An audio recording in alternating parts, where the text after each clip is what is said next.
disclosure, I invested in a NAS software specifically because of bullshit like this, and that decision gets validated on a super regular basis. This is rough. I invested in Tech, who's making HexOS, which is essentially a for dummies interface for TrueNAS. So it's TrueNAS under the hood, and it's a shiny, easy to car drive on the outside, and I'm super excited about it. They are doing some really cool stuff. You can check them out at hexos.com. Why am I so excited and feeling so validated right now? Because some Synology NAS models that were previously capable of hardware transcoding had the relevant drivers removed, and not only that, but deliberately blocked at the kernel level, according to user-shared support tickets. Cool, Synology. You guys weren't like enough of a ripoff already for crappy hardware? Now you got to do this? Synology announced it would offload media processing to client devices in July 2024, citing licensing costs for HEVC. YouTuber NAS Compares covered the change in detail and pointed out AVC is license-free, and other Synology systems with the same CPU, but advertised for Plex hosting, B-Station, maintain transcoding capabilities. NAS Compares also published a guide to get hardware transcoding back, which you shouldn't have to do. So yeah, very excited for what the team over at Tech is cooking up with HexOS. They are still... How are they doing? They're still in they have like updates? Alpha.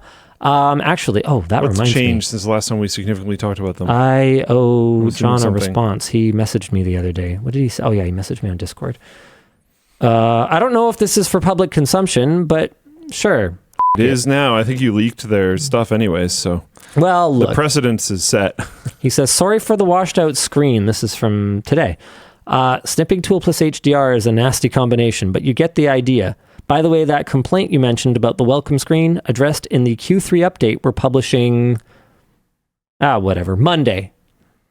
So I don't know what I'm looking at here, but he recorded a video. Okay, cool.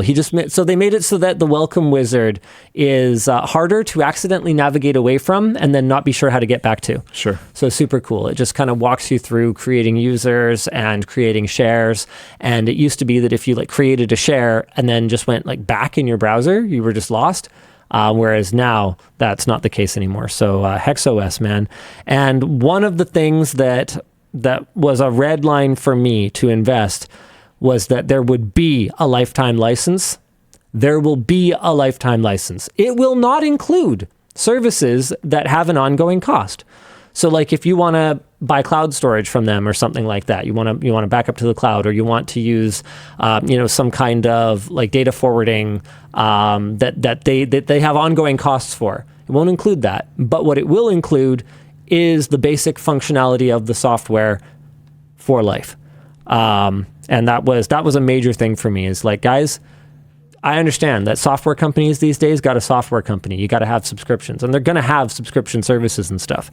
But there might not be as many jobs for developers out there, but they're still expensive. But you should have the option for a NAS, for something that the whole point of it is that you own it.